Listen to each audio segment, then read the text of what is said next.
Feliz sábado para todos. Es un poco difícil levantarse temprano el sábado, ¿verdad? Una semana de labores, de trabajo, y ya el sábado llega el día de descanso. Descanso no solamente espiritual, descanso físico también, porque durante la semana uno se agota. Bueno, esta mañana vamos a estudiar un tema titulado ¿Quién es como Dios? Pero antes queremos elevar una oración al Señor, así que les invito a inclinar sus rostros y vamos a orar. Padre, gracias por darnos la vida este día. Gracias porque podemos disfrutar las horas de tu sagrado día. Y especialmente en este momento te damos gracias por tu palabra, que es una brújula segura en un mundo que anda tan confundido y tan enredado. Te damos gracias porque nos has sacado de las tinieblas a tu luz admirable. Te damos gracias porque con libertad podemos abrir tu santo libro para entender ese libro y para practicarlo en nuestra vida. Te pedimos, Señor, tu presencia en nuestro estudio esta mañana, que tu Santo Espíritu, tus ángeles nos acompañen para darnos entendimiento y para darnos la capacidad para vivir en armonía con lo que estudiemos. Te damos gracias por escuchar nuestra oración. Te lo imploramos en el precioso nombre de Cristo, nuestro Salvador. Amén. Algunos adventistas le tienen miedo al tiempo de angustia venidero. En varios lugares donde yo he viajado, algunos adventistas me han dicho: pastor, ojalá el Señor me mande al descanso antes de ese tiempo, porque le tienen miedo al tiempo de angustia. Es más, algunos que predican en cuanto al tiempo de angustia se los tilda de alarmistas. Se dice que tienen la intención de asustar a la gente. Bueno, le tengo buenas noticias. Esta mañana vamos a hablar del tiempo de angustia. Pero cuando terminemos no vamos a tener miedo. Vamos a tener confianza. No hay razón para temer, porque Dios nos da un ángel protector. Y ese ángel se llama Miguel. Ahora quiero decirles algo en cuanto al nombre Miguel. El nombre Miguel aparece 5 veces en la Biblia.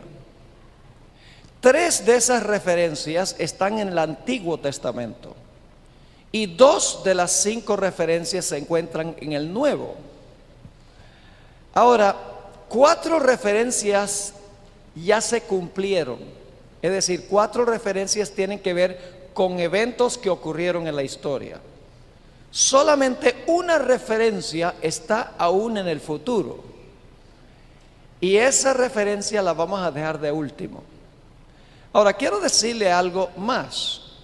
Y es que aunque Miguel se menciona por nombre solamente 5 veces en la Biblia, aparece en muchos otros pasajes a donde no se usa específicamente el nombre. Pero sabemos por la descripción que se da en esos pasajes que está hablando de Miguel.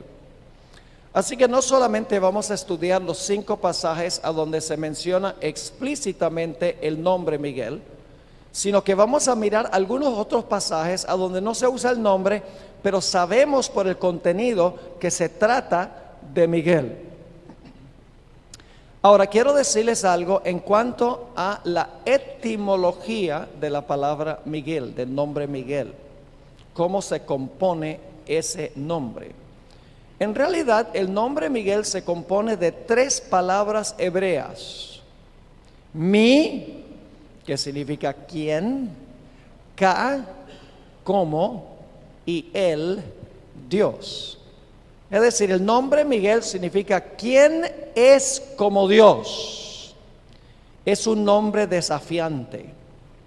En realidad, cada vez que aparece Miguel en las Escrituras, y no solamente los pasajes que mencionan el nombre específicamente, sino los pasajes a donde no se menciona su nombre, Miguel está en un contexto de desafío, está en un contexto de batalla con Satanás.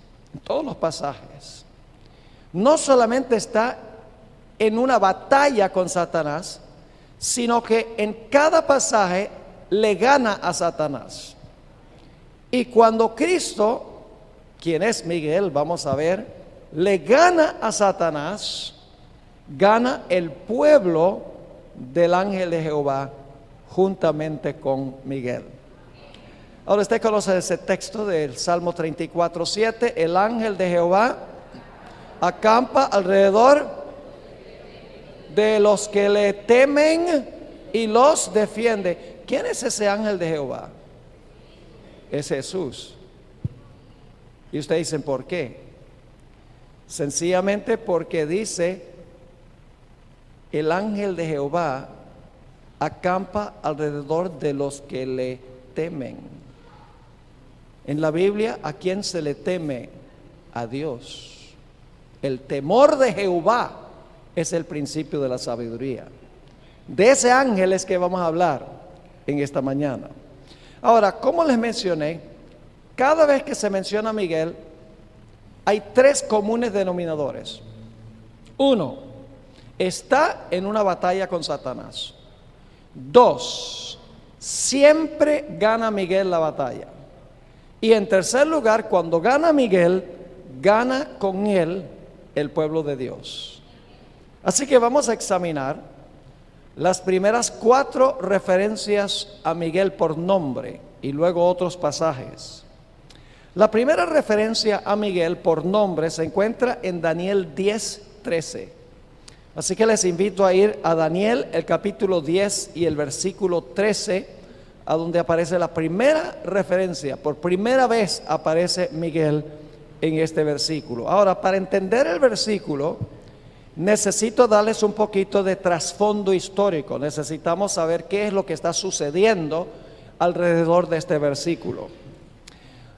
Como probablemente la mayoría de las personas aquí saben, el pueblo de Israel fue llevado cautivo a Babilonia y pasó en Babilonia 70 años. Ya Dios había profetizado a través de Jeremías en el capítulo 25, 11 y 12 que el pueblo de Israel iba a ser llevado cautivo a Babilonia por 70 años. Esos 70 años comenzaron en el año 605 antes de Cristo y terminaron en el año 536 antes de Cristo. Nuevamente 605 al 536. Ahora, en el año 539, 3 años antes de terminar los 70 años, cayó Babilonia. El relato se encuentra en Daniel 5, a donde Belsasar estaba celebrando su banquete. 3 años después de la caída de Babilonia, Ciro el Grande, que era el general de las tropas de Darío, que conquistó la ciudad de Babilonia, dio un decreto autorizándole a los judíos que regresaran a su tierra para reconstruir el templo en el año 536. Ese decreto se encuentra en el libro de Esdras, el capítulo 1 y el versículo 1 al 4. No lo vamos a leer, pero ustedes lo pueden anotar. Esdras 1, 1 al 4 tiene el decreto de Ciro dado en el 536, exactamente 70 años después que el pueblo fue llevado cautivo. Ahora, en el año 535, un año después, encontramos que Ciro ya había dado el año anterior el decreto de liberación de los judíos, pero resultó un problema. Y es que cuando los judíos regresaron a reconstruir, encontraron una terrible oposición por parte de los samaritanos que estaban en la tierra que habían ocupado los judíos antes del cautiverio. Los judíos, los samaritanos, se le opusieron al proyecto de construir el templo. Ustedes lo pueden leer ahí en el libro de Esdras. No tenemos tiempo de leer los versículos, solamente quiero que vean el panorama. Al principio los samaritanos le dijeron a los judíos: queremos ayudarlos a construir el templo, pero estaban fingiendo apoyo, pero en realidad no querían para nada. Y cuando se le dijo a los samaritanos: no queremos que ustedes ayuden a construir, que era Zorobabel el que estaba dirigiendo el proyecto de reconstrucción, los samaritanos abiertamente empezaron a oponerse. Como resultado de la oposición de los samaritanos, el siguiente rey después de Ciro, se llamaba Cambises, suspendió el decreto de reconstruir el templo, desautorizó el decreto que había sido dado por Ciro. Y pasó un tiempo en que los judíos ya no podían construir el templo porque se dio un decreto en contra de ese proyecto de construcción. Finalmente, los samaritanos le mandaron una carta a Darío, no Darío el que conquistó con Ciro a Babilonia, sino Darío el persa, es otro Darío que gobernó después de Cambises. Y en esa carta los samaritanos le preguntaron a Darío si había un decreto autorizándole a los judíos que reconstruyeran el templo, nuevamente oponiéndose al proyecto, diciendo: ¿hay algún decreto real que autorice este proyecto de reconstrucción? Así que Darío buscó en los archivos de Medo-Persia, y al buscar en los archivos de Medo-Persia descubrió que Ciro había dado un decreto en el año 536. Y claro, las leyes de los medos y persas eran irrevocables, así que el decreto que dio Cambises revocaba el decreto que había dado Ciro. Así que Darío dio un decreto que reinstituyó el decreto original que había sido dado. Eso fue en el año 520. Y finalmente, en 5 años, en el año 515, encontramos que terminaron la construcción del templo. Es decir, fue un tiempo entre el 536 y el 515, 21 años, fue un tiempo de mucho conflicto, mucha oposición. Los reyes de Persia revocando decretos y luego teniendo que buscar para ver si había un decreto autorizando el proyecto. En ese contexto es que nosotros tenemos que entender el texto de Daniel 10 y el versículo 13. Vamos a leer ese versículo. En realidad, hermanos y hermanas, ese conflicto que se veía en el mundo visible era un reflejo de un conflicto que estaba ocurriendo en el mundo invisible. Lo que se ve en la historia es solamente una repercusión de una batalla en el mundo invisible entre Cristo y Satanás. Dice allí en Daniel 10 y el versículo 13, aquí está hablando Gabriel, quien tomó el lugar de Lucifer cuando cayó del cielo. Dice: mas el príncipe del reino de Persia, ese príncipe del reino de Persia es Satanás, así lo identifica claramente el espíritu de profecía. Mas el príncipe del reino de Persia se me opuso durante 21 días, es decir, hay una batalla entre Gabriel y el príncipe del reino de Persia, hay oposición, esto es en el mundo invisible. Y luego dice: pero he aquí Miguel, uno de los príncipes principales, vino ¿para qué? Para ayudarme, y quedé allí con los reyes de Persia. ¿Qué está sucediendo en el mundo invisible? Lo que está ocurriendo es que el príncipe del reino de Persia, Satanás, está tratando de influir en las mentes de los reyes de Persia para que se opongan a la reconstrucción del templo. Mientras que Gabriel está luchando con las mentes de los reyes de Persia y está luchando con el príncipe de Persia, obrando para que el decreto de reconstrucción se dé. Esa batalla se deja ver en el mundo visible por la oposición de los samaritanos en contra del proyecto, por la revocación del decreto y luego la reinstitución del decreto. Es decir, la batalla grande no era de Gabriel con los reyes de Persia, tenía una batalla mucho más grande. Así que dice: Miguel vino a ayudarme y quedé allí con los reyes de Persia. Así que tenemos una batalla aquí. ¿Quién ganó la batalla? La batalla la ganó Miguel junto con Gabriel, porque los decretos se dieron a tiempo y se terminó de reconstruir el templo. Ese es el marco histórico, ¿eh? No podemos entender este versículo sin entender lo que estaba pasando, porque relata un evento histórico. La segunda referencia a Miguel por nombre se encuentra en Daniel 10:21, el mismo capítulo, Daniel 10:21. Ahora, había otros decretos que tenían que darse.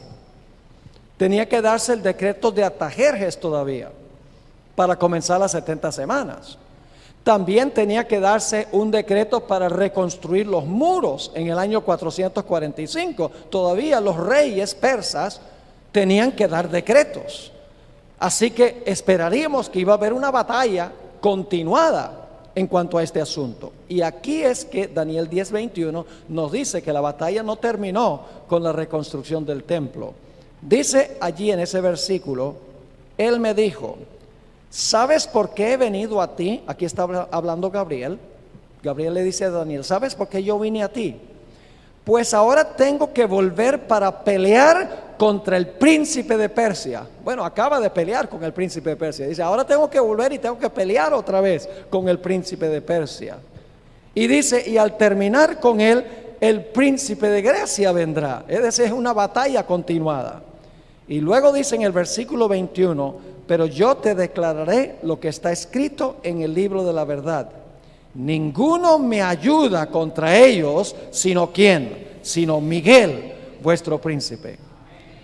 Pregunto, ¿Artajerjes dio su decreto para comenzar las 70 semanas?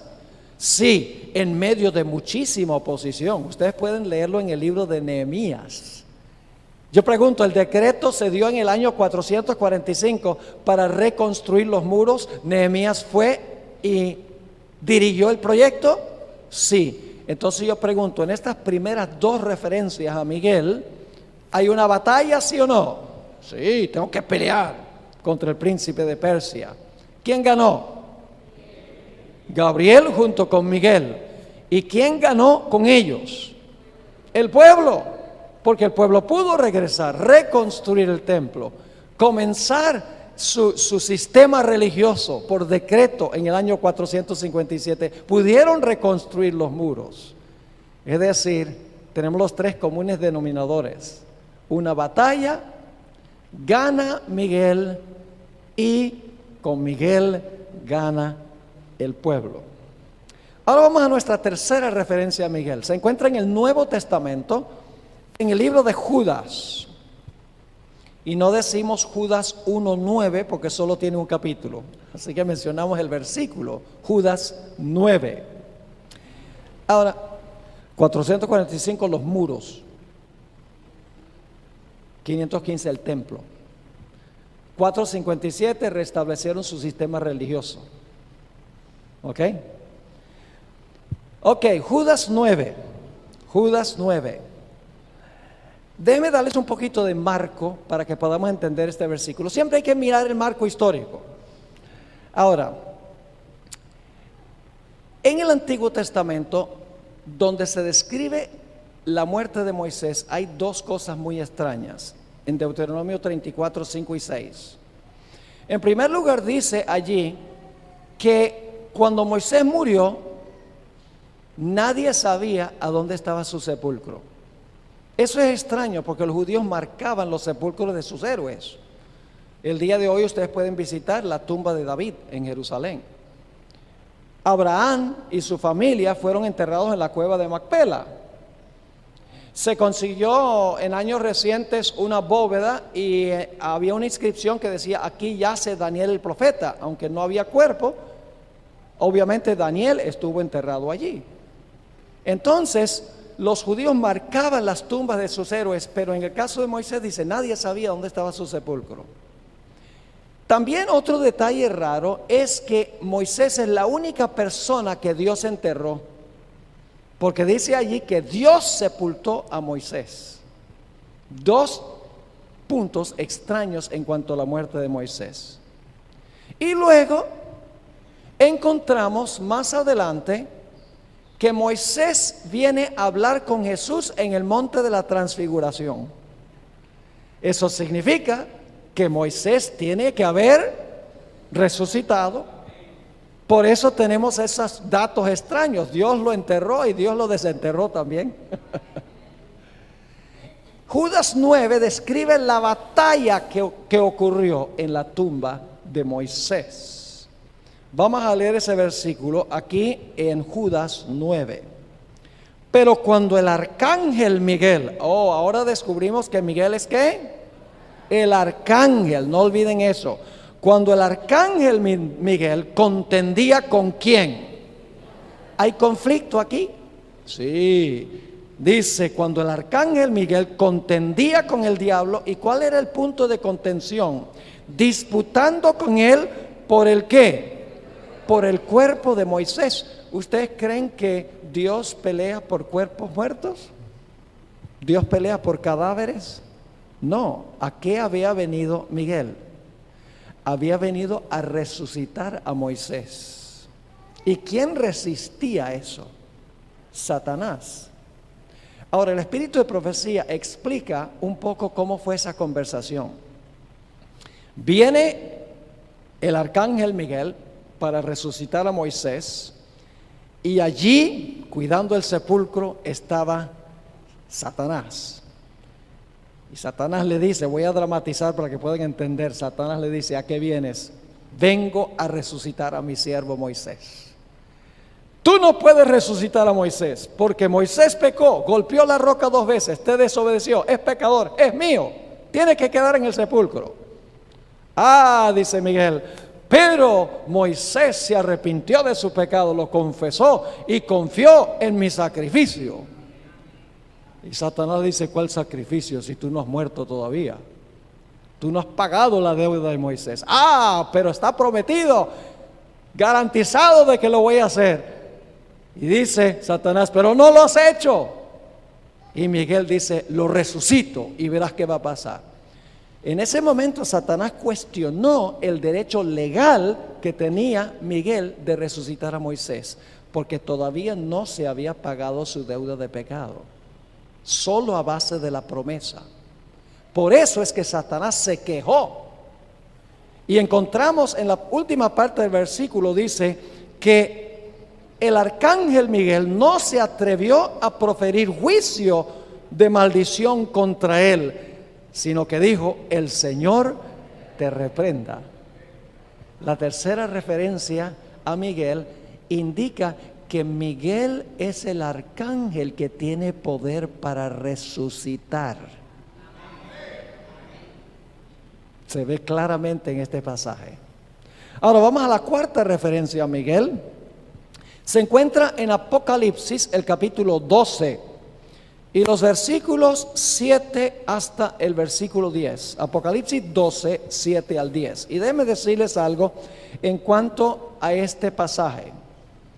Este pasaje generalmente se entiende como si estuviera describiendo el momento cuando Satanás fue echado originalmente del cielo. Ustedes saben que él pecó en el cielo y finalmente fue lanzado fuera del cielo con sus ángeles. Eso ocurrió antes que entrara el pecado a este mundo. Pero este pasaje, en su contexto, no está refiriéndose al lanzamiento de Satanás del cielo originalmente, aunque podríamos concluir que fue echado, porque hay otros pasajes que nos dicen que fue echado del cielo, sino que este pasaje se refiere a cómo Satanás fue echado fuera del cielo en el momento de la muerte de Jesús. Y usted dice, pastor, ¿cómo es eso? Que Cristo lanzó fuera a Satanás del cielo en la cruz. Yo les pregunto, en el Antiguo Testamento, ¿quién iba a las reuniones celestiales representando al planeta Tierra? Satanás. ¿Quién era el representante original? Adán. ¿Por qué no iba Adán a esas reuniones en el Antiguo Testamento? Como por ejemplo el libro de Job. Porque Satanás había vencido a Adán y le quitó su puesto, le quitó su posición. Por eso cuando se hacían reuniones de negocios en el cielo, porque se hacen reuniones de negocios, iba representando al planeta Tierra Satanás. Pero cuando el Señor Jesucristo murió en la cruz, Satanás fue lanzado fuera como representante de este mundo. Y no solo eso, el Espíritu de Profecía dice que fue lanzado fuera en las simpatías de los seres celestiales, porque hasta el Getsemaní y la cruz había cierto grado de duda y preguntas aún entre los ángeles leales en cuanto al conflicto. Pero cuando ellos vieron cómo Satanás y sus ángeles trataron a Jesús en el huerto y en la cruz, el último ápice de posible simpatía con Satanás y sus ángeles desapareció. La cruz fue el momento cuando se desvinculó cualquier elemento de simpatía. Así que esta batalla se refiere al lanzamiento de Satanás fuera en la cruz. Y hay un versículo que lo indica. En Juan 12, el versículo 31 al 33, encontramos a Jesús, está por morir Jesús, solamente unos pocos días antes de su muerte. Jesús dice: ahora es el juicio de este mundo. Ahora el príncipe de este mundo será echado fuera. Ahí está el lanzamiento en la cruz. Y sabemos que es la cruz porque en el versículo 33 dice que Jesús estaba hablando de qué muerte iba a morir. Ahora vamos a leer el pasaje con este marco en mente. Después hubo una gran batalla en el cielo. Miguel y sus ángeles luchaban contra el dragón y luchaban el dragón y sus ángeles. ¿Hay conflicto, sí o no? ¿Cómo no? Pero no prevalecieron, es decir, Satanás y sus ángeles, ni se halló ya lugar para ellos en el cielo.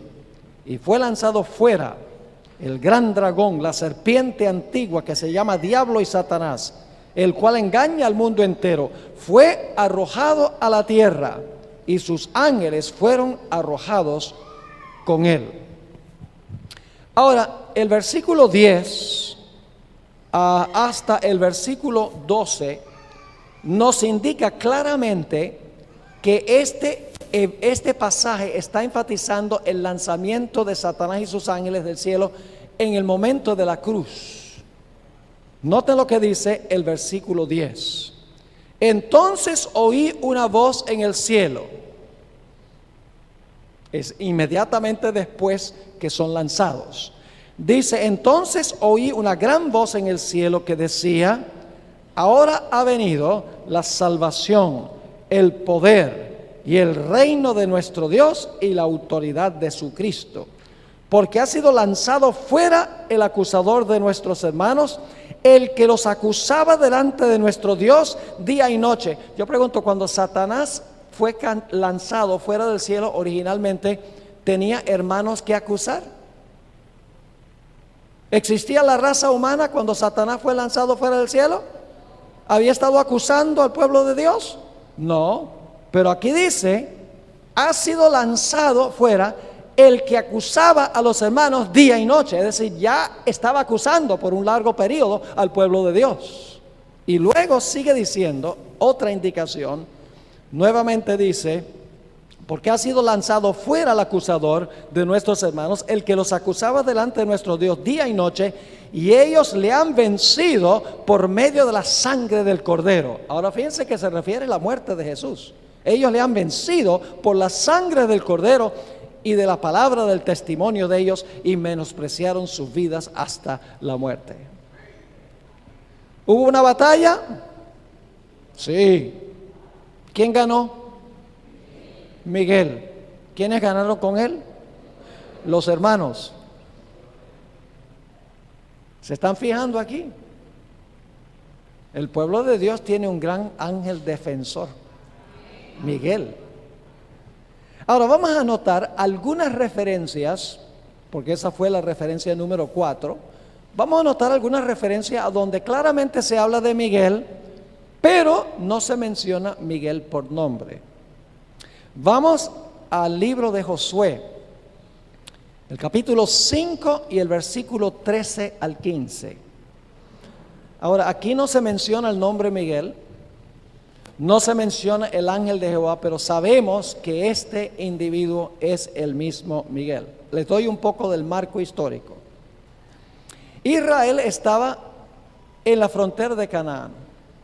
La primera ciudad que iban a conquistar era la ciudad de Jericó, bajo el mando de Josué. Y la Biblia nos dice que Josué, antes de la conquista de la ciudad, estaba en las afueras de la ciudad de Jericó cierto día y se le apareció un personaje majestuoso. Josué era el general visible de las tropas de Israel, pero Israel tenía un general invisible. Vamos a leer en el libro de Josué el capítulo 5 y el versículo 13 al 15. Estando Josué cerca de Jericó, alzó sus ojos y un varón, no dice que es un ángel, dice un varón. Recuerden eso porque vamos a regresar a otro pasaje que menciona también un varón, el mismo varón. Dice, vio un varón que estaba delante de él, el cual tenía una espada desenvainada en su mano. Es decir, es un guerrero, ¿verdad que sí? Tiene una espada desenvainada. Y Josué, yendo hacia él, le dijo, ¿eres de los nuestros o de nuestros enemigos? Él respondió, no, mas como príncipe del ejército de Jehová he venido ahora. ¿Cómo se le llama? El príncipe del ejército de Jehová, es el comandante del ejército. ¿Recuerdan Miguel y sus ángeles? Los ángeles son el ejército, Miguel y sus ángeles. Aquí dice, yo soy el príncipe de los ejércitos de Jehová, es el mismo personaje. Ahora fíjense la reacción de Josué. Entonces Josué, postrándose sobre su rostro en tierra, le adoró. Wow. ¿Era un ser humano este personaje? No, dice, le adoró. Y le dijo, ¿qué dice mi señor a su siervo? Y el príncipe del ejército de Jehová respondió a Josué, quita el calzado de tus pies, porque el lugar donde estás es santo. Y Josué lo hizo así. ¿A dónde más encontramos un mandato para quitarse los zapatos? En la zarza ardiente. ¿Quién era este varón? Este varón era Miguel. ¿Y quién es Miguel? ¿Quién es como Dios? Ahora sabemos que este personaje, este guerrero, el comandante de los ejércitos de Jehová, Miguel y sus ángeles, dice la Biblia, sabemos nosotros que ese personaje era Dios. Por tres razones. Número uno, porque dice que Josué lo adoró. En segundo lugar, Josué se dirigió a él como mi señor y yo soy su siervo. Y en tercer lugar, el personaje le mandó que se quitara los zapatos de sus pies, porque el lugar donde estaba era santo. ¿Hay un conflicto aquí? Sí, van a batallar contra Jericó. Yo les pregunto, ¿quién ganó en la batalla contra Jericó? ¿Josué? Bueno, Josué sí fue el general visible, pero ¿quién en realidad estaba detrás? Estaba Miguel. Y el Espíritu de Profecía agrega un detalle muy interesante. Ella dice que los ángeles fueron los que tomaron los muros y derribaron los muros. Los ángeles, los ejércitos, ¿bajo el liderazgo de quién? Porque Israel no tumbó los muros. ¿Acaso Israel agarró un taladro y empieza a tumbar los muros? No, los muros se cayeron así, pero no fue por un terremoto, fue porque dice ella, los ángeles agarraron los muros y los tumbaron. ¿Quién ganó con Miguel? El pueblo de Israel ganó con él. Ve, el que se alía con Miguel siempre gana. Esa es la clave en el tiempo de angustia. ¿Con quién estamos nosotros aliados? Si estamos aliados con Miguel, no tenemos por qué temer, porque tenemos este glorioso ángel protector. Vamos a otro pasaje que menciona a Miguel, pero no por nombre. Éxodo 3 y el versículo 2 al 6. Éxodo 3 y el versículo 2 hasta el versículo 6. Está hablando aquí de la experiencia de Moisés cuando vio la zarza que ardía pero no se consumía. Dice, se le apareció el ángel de Jehová. ¿Recuerdan el Salmo 34? El ángel de Jehová, ¿qué?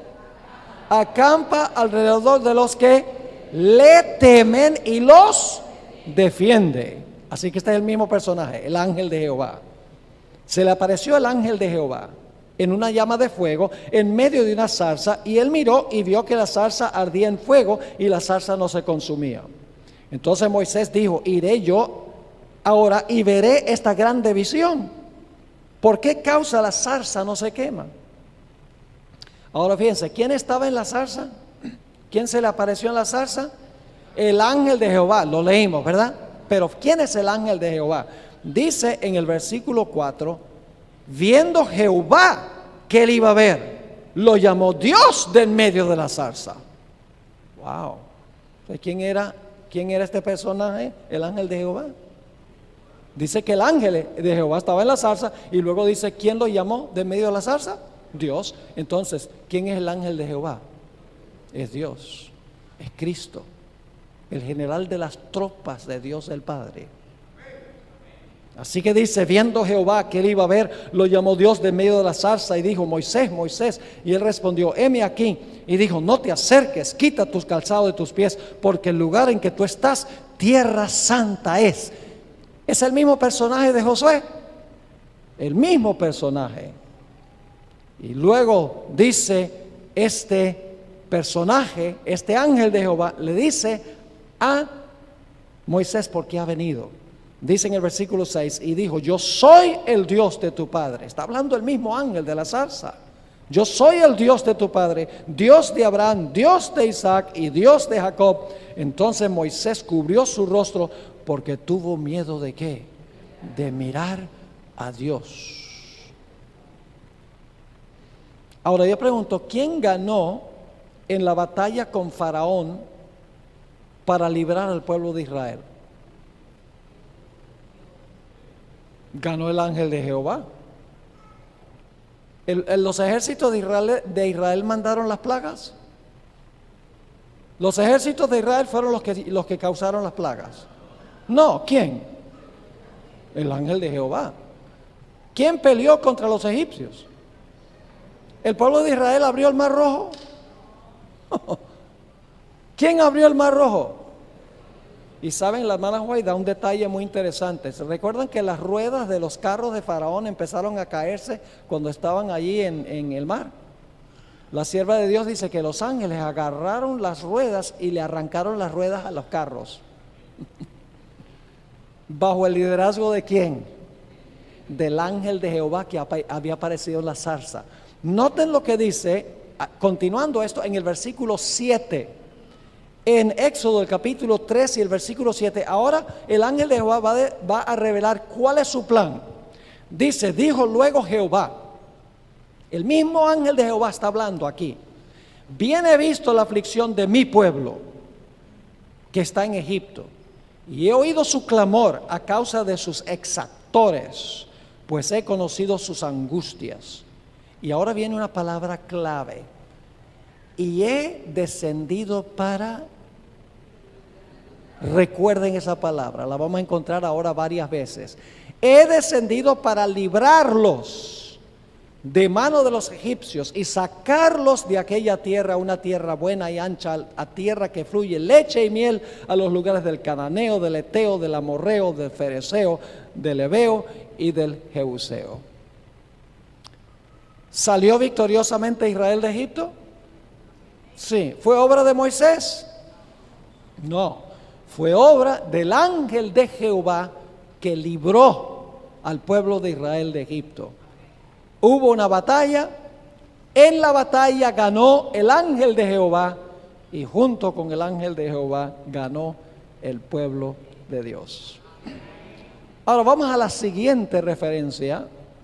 Hay otras, pero solamente estamos tomando algunas. El tiempo de angustia que viene pronto se llama el tiempo de angustia de Jacob. Entonces, si es el tiempo de angustia de Jacob, mejor nos vale estudiar la historia de Jacob. Porque por alguna razón se llama el tiempo de angustia de Jacob. Entonces tenemos que regresar a Génesis 32, a donde se relata la historia de Jacob. Voy brevemente a contarles la historia. Jacob, ustedes saben, le mintió a su padre, le robó la primogenitura a su hermano, le tocó huir, fue a parar en la casa de Labán, pasó 20 años allí. Cuando terminaron los 20 años, Dios le dijo a Jacob: es tiempo de regresar a tu tierra. Y cuando Jacob está regresando a su tierra, ya por entrar a la tierra, escuchó que su hermano Esaú venía con 400 hombres armados hasta los dientes, con el fin de destruirlo a él junto con toda su familia. Y Jacob, en su desesperación, se fue solo junto al rollo de Jaboc para elevar una oración agonizante a Dios, una oración que duró toda la noche. La razón por la cual Jacob oró es porque él no estaba seguro que Dios había perdonado su pecado y por eso Dios no lo podía proteger.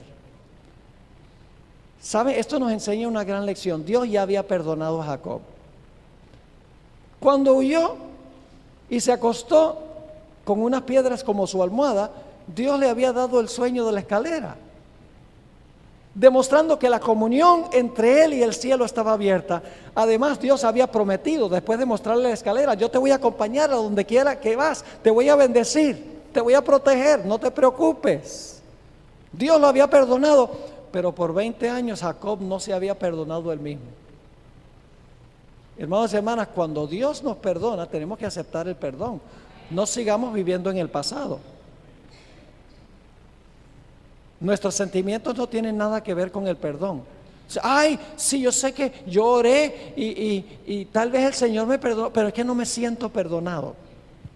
El perdón no tiene nada que ver con cómo se siente usted. La Biblia dice: si confesamos nuestros pecados, Él es fiel y justo para perdonar nuestros pecados y para limpiarnos de toda maldad. Crea que ha sido perdonado, no porque lo siente, sino porque Dios lo dice. Ponga aparte sus sentimientos, porque las emociones y sentimientos cambian cada rato, pero la palabra de Dios permanece para siempre. Si Dios dice: te perdoné, acepten el perdón, porque Dios lo dice. Así que sigue diciendo aquí en la oración de Jacob, Génesis 32, el versículo 9: y dijo Jacob: Dios de mi padre Abraham y Dios de mi padre Isaac, Jehová que me dijiste: vuélvete a tu tierra y a tu parentela y yo te haré bien. Menor soy yo que todas las misericordias y que toda la verdad que has usado para con tu siervo. Pues con mi cayado pasé este Jordán y ahora estoy sobre 2 campamentos. Y ahora viene una palabra clave, ya la vimos en el ejemplo anterior. ¿Qué dice Jacob? Líbrame ahora de la mano de mi hermano, de la mano de Esaú, porque le temo no venga acaso y me hiera la madre con los hijos. Líbrame. ¿Quién estaba instigando a Esaú para que matara a Jacob? Satanás. Lo dice así el espíritu de profecía. Claramente Satanás estaba detrás del complot. El mismo que se refiere al príncipe del reino de Persia. El mismo personaje está luchando aquí. Y entonces, mientras Jacob está allí orando, de repente llega un varón. Y Jacob cree que es un enemigo y empieza a luchar con él. Y luchan una buena parte de la noche. Y Jacob, después de un tiempo, se da cuenta que este personaje no es un ser humano, que es un ser sobrenatural. Especialmente cuando este personaje le toca la cadera y se descoyunta la cadera. Dice: esto no, un toque así no puede descoyuntar una cadera. Sabe que está luchando con el ángel de Jehová. Y entonces Jacob le dice a este personaje, que no se llama ángel en Génesis 32, pero hay otro donde dice que sí es ángel. Le dice Jacob, o le dice al ángel: suéltame, porque amanece. Y Jacob dice: no te suelto hasta que me bendigas. Y le dice otra vez el personaje: suéltame, porque amanece. Jacob dice: nada, no te suelto al menos que me bendigas. Y entonces este personaje le dice a Jacob: ¿cómo es que te llamas tú? Me llamo suplantador, porque eso significa el nombre de Jacob. Le cuadraba bien el nombre. Desde el nacimiento estaba agarrado del tobillo del hermano tratando de nacer primero. Quería suplantar al hermano desde su nacimiento. Y luego lo suplantó. Y el ángel le dice, el personaje le dice, ¿cuál es tu nombre? Dice, me llamo suplantador. Y entonces el personaje le dice, ya no será más llamado tu nombre Jacob, sino que tu nombre será llamado Israel, príncipe de Dios, porque has luchado con Dios y con los hombres y has vencido, has ganado la victoria. Y dice que lo bendijo allí. Ahora yo pregunto, ¿quién era este personaje? Dice en Génesis que era un varón, pero el libro de Oseas nos dice quién era. Vamos a Oseas 12 y el versículo 4. Oseas 12 y el versículo 4. Está recordando esta experiencia muchos años después. Dice allí, hablando de esta experiencia, venció ¿a quién? Al ángel. ¿Cuál era ese ángel? El ángel de Jehová. ¿Qué otro nombre? Miguel. Dice, venció al ángel y prevaleció. Lloró y le rogó. En Betel le halló y allí habló con nosotros. Pero escuchen, el varón era el ángel, pero el ángel era Dios. Y ustedes dicen, ¿cómo sabemos eso? Por el nombre que le puso Jacob al lugar. Jacob le puso a ese lugar Peniel. ¿Por qué le puso Peniel? Porque el ángel era Dios. Noten lo que dice Génesis 32 y el versículo 30. Génesis 32 y el versículo 30. Y llamó Jacob el nombre de aquel lugar Peniel. El nombre Peniel significa rostro y él, Dios, significa rostro de Dios. Le puso ese nombre. Y luego explica por qué. Porque dijo, vi a Dios cara a cara y fue... la palabra clave, fue librada mi alma. La palabra alma significa fue librada mi vida. ¿Hay una batalla aquí? Sí. ¿Quién ganó? El ángel de Jehová. ¿Quién ganó con él? ¿El hermano de Jacob lo atacó? No. El ángel de Jehová obró para que Esaú no atacara a Jacob. Se salvó él con toda su familia. Ahora vamos a otra referencia a Miguel, no por nombre. Daniel, el capítulo 3. Este capítulo es fascinante. Vamos a ver un detallito muy significativo. Daniel, el capítulo 3. Ustedes conocen la historia. El rey Nabucodonosor levanta una gigantesca imagen, toda de oro. Manda a todos los que están presentes a adorar la imagen. Y cualquiera que no adore la imagen será echado en un horno de fuego. 3 jóvenes hebreos dicen, nosotros no vamos a adorar esa imagen. Y por lo tanto son llevados delante del rey. Y el rey está furibundo de que se haya cuestionado su autoridad. Vamos a leer el versículo 15 de Daniel 3 para captar lo que está sucediendo. El rey Nabucodonosor le dice a los jóvenes, ¿estáis dispuestos para que al oír el son de la bocina, de la flauta, del tamboril, del arpa, del salterio, de la zampoña, de todo instrumento de música, os postréis y adoréis la estatua que he hecho? Porque si no la adoraréis, en la misma hora seréis echados en medio de un horno de fuego ardiendo. ¿Y qué Dios será aquel que os libre de mi mano? El rey dice, ¿qué Dios los va a librar a ustedes? Los jóvenes hebreos tienen la respuesta. Versículo 16. Sadrac, Mesac y Abednego respondieron al rey Nabucodonosor diciendo, no es necesario que te respondamos sobre este asunto, no tenemos que pensarlo. He aquí nuestro Dios, a quien servimos, puede, la palabra clave, puede librarnos del horno del fuego ardiendo, y de tu mano, oh rey, nos librará. Me parece que la liberación es un tema importante en este capítulo. Pero no son presuntuosos. Luego dicen, y si no, si Dios escoge no librarnos, sepas, oh rey, que no serviremos a tus dioses, ni tampoco adoraremos la estatua que has levantado. Estamos decididos. Nuestro Dios a quien servimos nos puede librar. Si no nos libra, igualmente somos siervos de Él. Esto tiene mucho que decirle a aquellos que dicen que la señal del favor de Dios es la prosperidad. Pare de sufrir.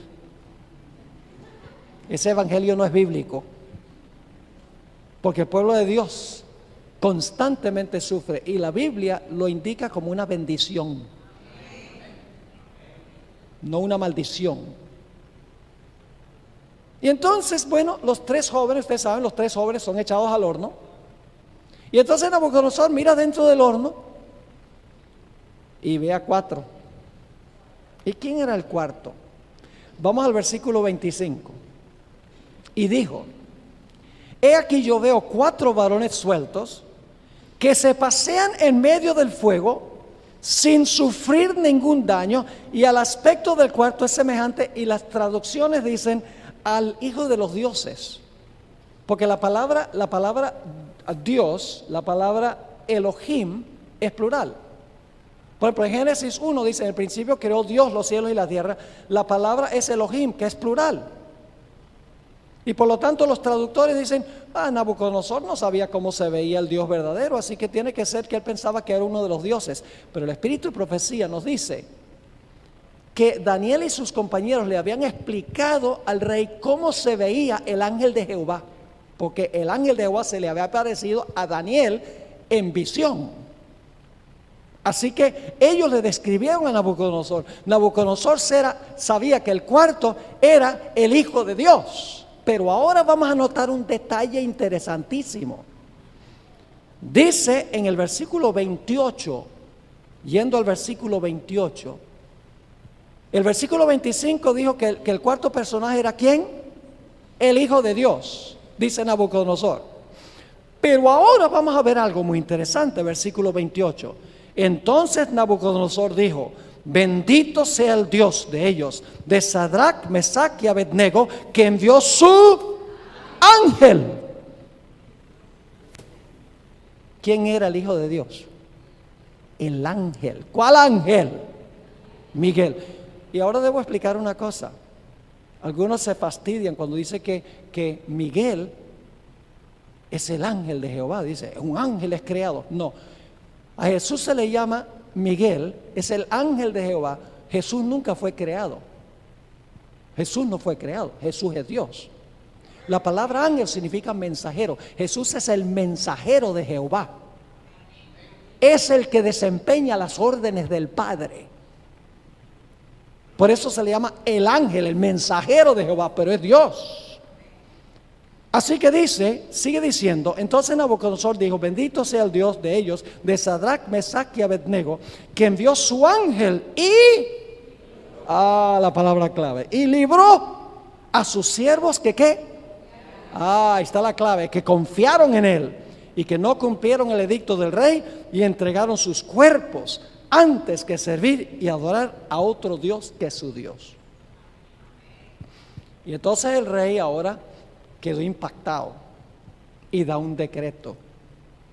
Se encuentra en los versículos 28 y 29. Aparece otra vez la palabra clave. Entonces Nabucodonosor dijo: bendito sea el Dios de ellos, de Sadrach, Mesach y Abednego, que envió su ángel y libró a sus siervos que confiaron en él y que no cumplieron el edicto del rey y entregaron sus cuerpos antes que servir y adorar a otro Dios que su Dios. Por tanto decreto que todo pueblo, nación o lengua que dijere blasfemia contra el Dios de Sadrach, Mesach y Abednego sea descuartizado y su casa convertida en muladar, por cuanto no hay Dios que pueda librar como este. Miguel es el libertador. El ángel de Jehová acampa alrededor de los que le temen y los defiende. ¿Le tienen miedo al tiempo de angustia a ustedes? Yo no tengo miedo. La razón por la cual la gente tiene miedo es porque su conexión con Miguel no es muy fuerte. Y por eso tenemos que estar seguros de que nuestra conexión con Él es fuerte. Entonces no tenemos razón de temer. Siguiente ejemplo, y luego vamos a ir a la última referencia a Miguel, por nombre. La hemos dejado hasta el final, porque es futura. Las 4 referencias que estudiamos ya sucedieron. Las de Daniel 10, la de Judas 9, la de Apocalipsis 12, ya eso está en el pasado. Pero hay una referencia que está todavía en el futuro. Y esa va a ser la última, pero vamos a estudiar la penúltima. Daniel 6, Daniel el capítulo 6. Aquí los enemigos de Daniel quieren deshacerse de él y buscan cualquier pretexto para acusarlo ante el rey, pero no pueden conseguir que Daniel haya hecho nada malo. Es un ciudadano ejemplar y un oficial del gobierno sin tacha. Y por lo tanto ellos dicen, se encuentra en el versículo 5 de Daniel 6, entonces dijeron aquellos hombres, no hallaremos contra este Daniel ocasión alguna para acusarle, si no la hallamos contra él en relación con la ley de su Dios. Interesante. ¿El conflicto final va a tener que ver con la ley de Dios? ¿Y con la adoración? ¿Cómo no? Así que ellos preparan una trama. Ustedes saben cuál es la trama. No tenemos que leerla. Daniel 6, 6 al 9 dice que ellos fueron al rey y dijeron, oh rey, nosotros te queremos mucho a ti, oh rey. Queremos que des un decreto que por 30 días nadie puede hacer petición a un Dios o a hombre por 30 días, porque es que tú eres tan maravilloso. Y el rey dice, cómo esta gente me quiere. Lo engañaron. Y entonces el rey da el decreto de que nadie puede hacer petición a Dios o a hombre por un periodo de 30 días. Le llega la noticia a Daniel. Y Daniel entonces dice, bueno, no hay razón para fastidiar a esta gente. Yo voy a orar, pero voy a cerrar las ventanas. ¿Así fue? Daniel no fue políticamente correcto. No.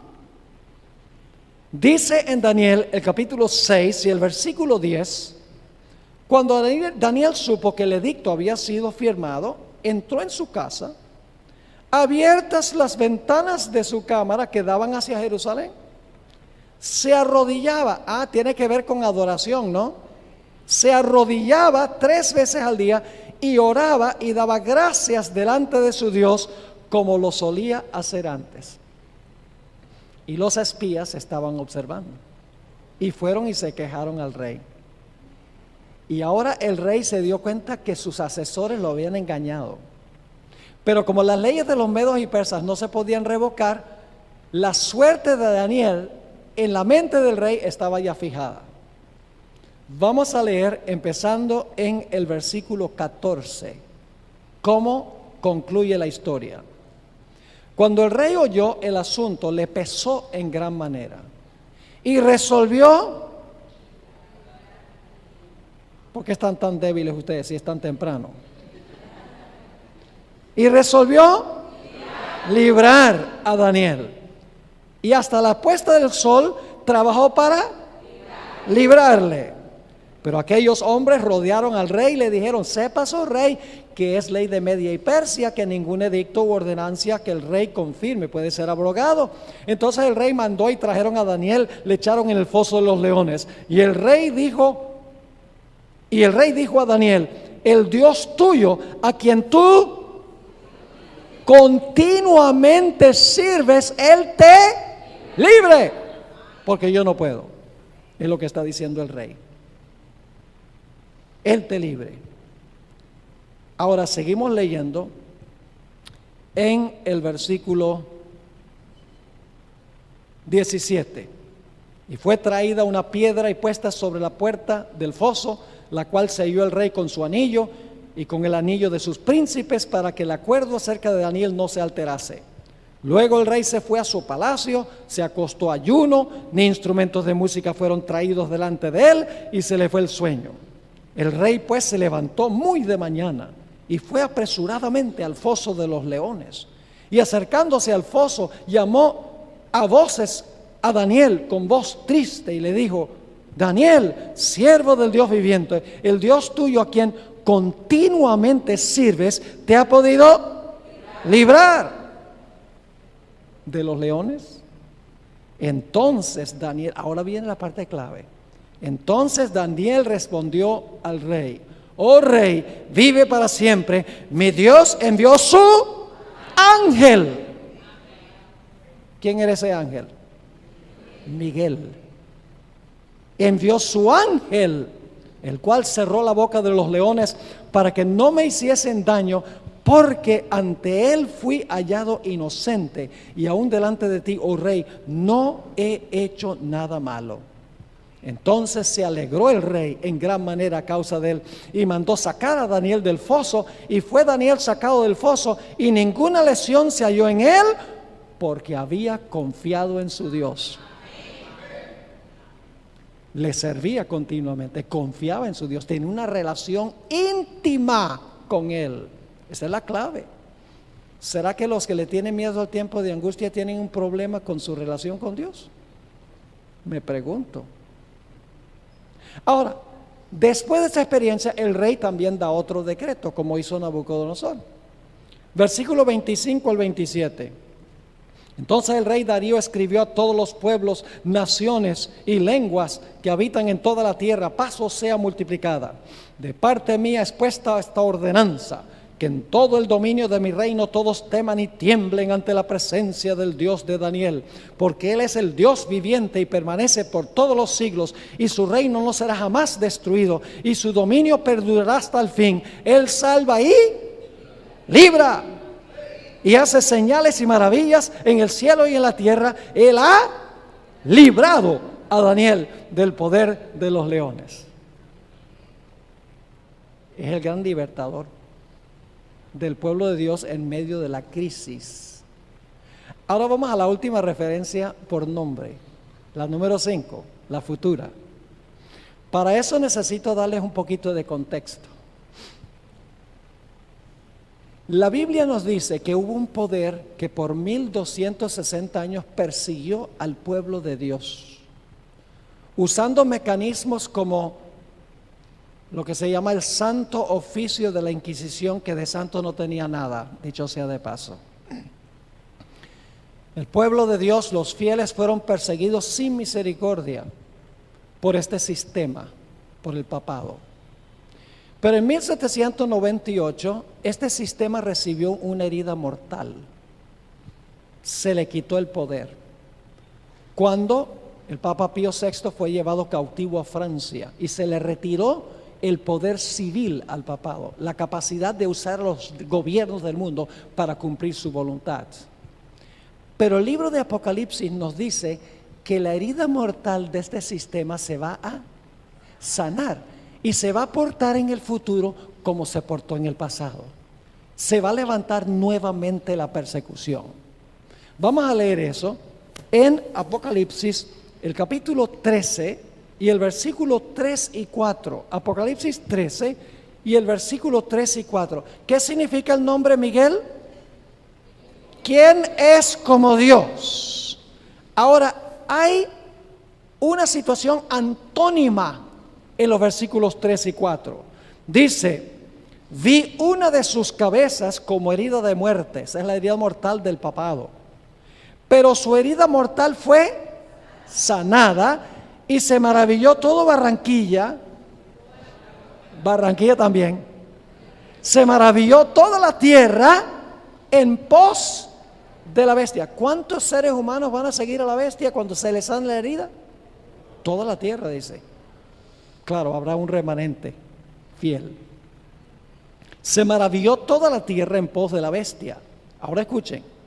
Y adoraron al dragón, que había dado autoridad a la bestia.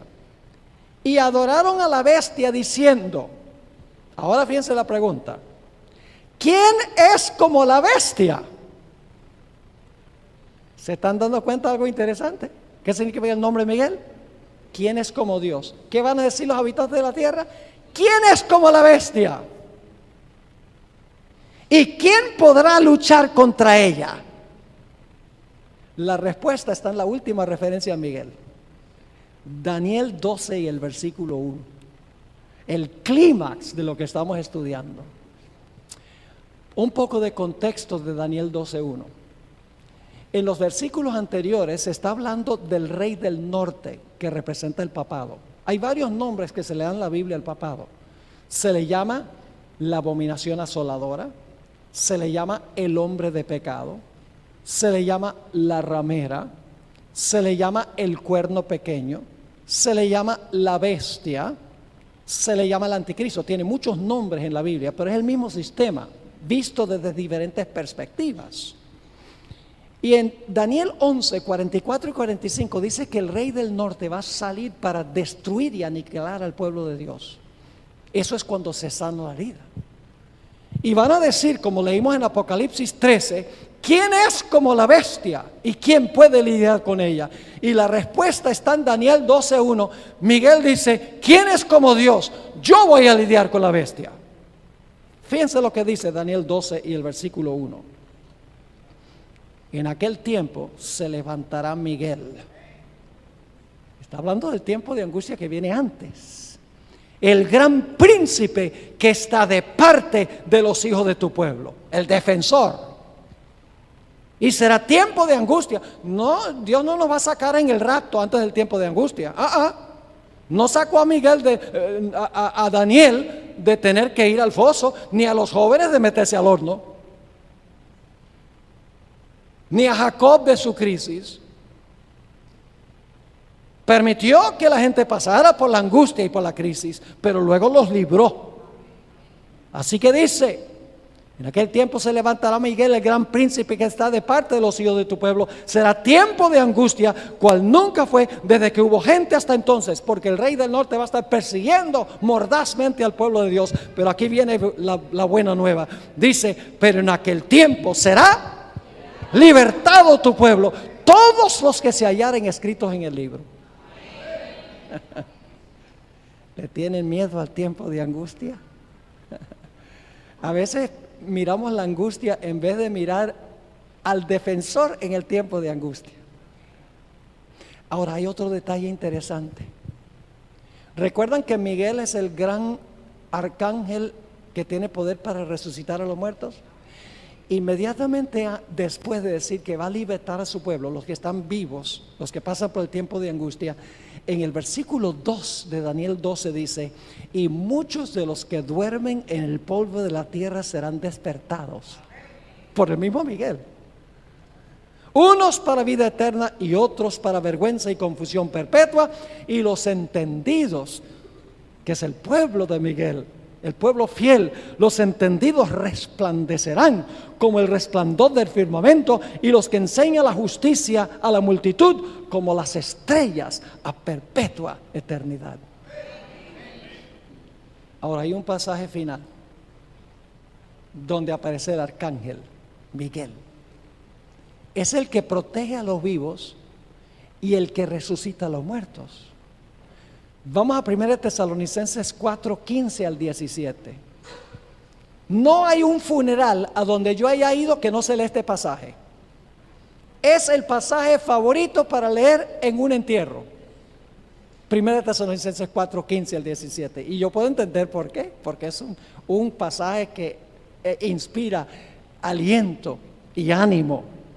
Dice allí, por lo cual os decimos esto en palabra del Señor, que nosotros que vivimos, que habremos quedado hasta la venida del Señor, son los que van a estar vivos, no precederemos a los que durmieron. Es decir, los que están vivos no van a ir al cielo antes que los que murieron. Porque el Señor mismo, ¿quién es el Señor mismo? La palabra Señor está con mayúscula inicial, es Jesús.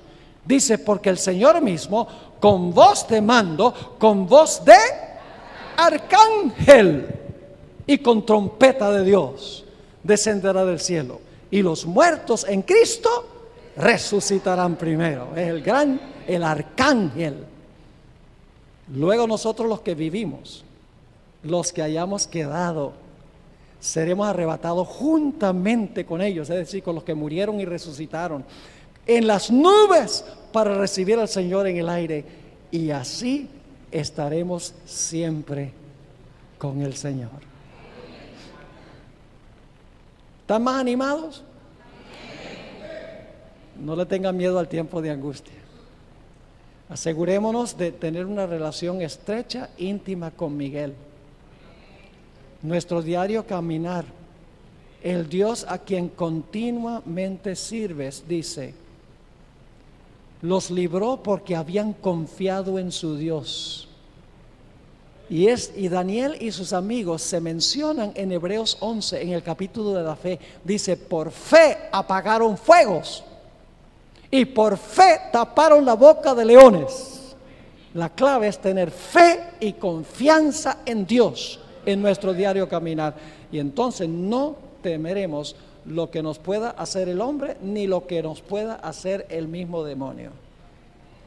Oremos. Padre, gracias te damos por darnos este maravilloso Miguel, Cristo Jesús. No solamente es el defensor, murió por nosotros, vivió por nosotros, es nuestro todo. Gracias por darnos este precioso regalo de tu Hijo.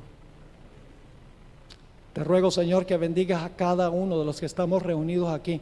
Ayúdanos, Señor, cada día a desarrollar esa confianza íntima en Jesús como nuestro Salvador, como nuestro santificador, como nuestro protector. Ayúdanos a caminar diariamente, día a día con Él. Te damos gracias, Señor, por habernos inspirado en nuestro estudio de esta mañana. Pedimos, Señor, que nos acompañes en este glorioso día de sábado. Gracias te damos por escuchar nuestra oración. Te lo imploramos en el nombre de Jesús.